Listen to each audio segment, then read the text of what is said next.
السلام علیکم ناظرین، رسول اللہ صلی اللہ علیہ وآلہ وسلم سے سوال ہوا کہ صبا کسی عورت کا نام ہے یا مرد کا نام ہے یا کسی جگہ کا نام ہے؟ تو آپ صلی اللہ علیہ وآلہ وسلم نے فرمایا یہ ایک مرد تھا جس کے 10 لڑکے تھے، جن میں سے تو 6 یمن میں جا بسے تھے اور 4 شام میں۔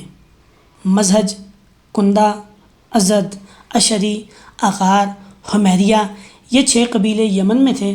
نجم، جذام، عملہ اور غسان، یہ 4 قبیلے شام میں تھے۔ ناظرین، قوم سبا یمن میں رہتی تھی، تبا بھی انہی میں سے تھی اور بلقیس بھی انہی میں سے تھی۔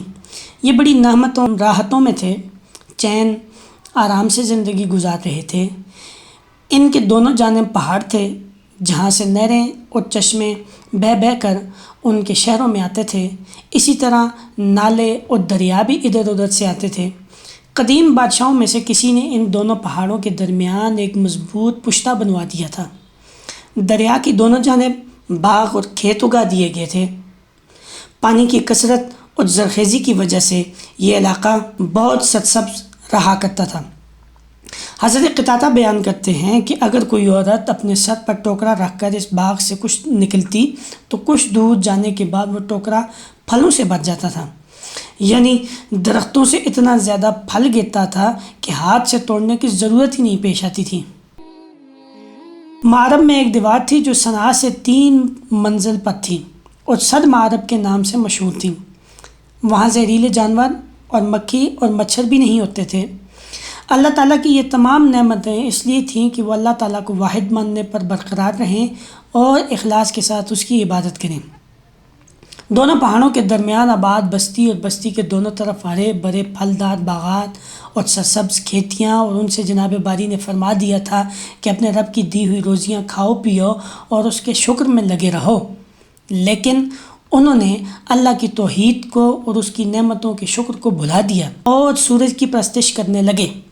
مروی ہے کہ 12 یا 13 پیغمبر ان کے پاس آئے، لیکن انہوں نے کسی کی بات کو بھی تسلیم نہیں کیا۔ بالآخر شمت اعمال رنگ لائی اور انہوں نے ان تمام نعمتوں کی قدر کو نہ پہچانا اور خدا کو بھول گئے اور کفران نعمت میں مشغول ہو گئے اور فخر و مباحات کرنے لگے اور طبقاتی اختلافات پیدا کر دیے۔ چنانچہ صحرائی چوہوں نے اس دیوار کا رخ کیا اور اسے اندر سے کھوکھلا کر دیا۔ اوپر سے اچانک ایسی شدید بارشیں برسیں کہ جو دیوار انہوں نے بنا رکھی تھی وہ ٹوٹ گئی، پانی کی ریل پھیل ہو گئی۔ ان دریاؤں کے، چشموں کے، بارش کے، نالوں کے سب پانی آ گئے۔ ان کی بستیاں، ان کے محلات، ان کے باغات اور ان کی کھیتیاں، سب کچھ تباہ و برباد ہو گیا اور وہ ہاتھ ملتے رہ گئے، کوئی تدبیر کارگر نہ ہوئی۔ پھر تو وہ تباہی آئی کہ اس زمین پر کوئی پھلدار درخت جمتا ہی نہ تھا۔ پہلو، جھاؤ، کیکر، ببول اور ایسے بے مزہ اور بد مزہ بیکار درخت اگنے لگے تھے۔ یہ تھا ان کی کفر و شرک کی سرکشی اور تکبر کا بدلہ کہ نعمتیں کھو بیٹھے اور زحمتوں میں مبتلا ہو گئے۔ کافروں کو یہی اور اس جیسی سخت سزائیں دی جاتی ہیں۔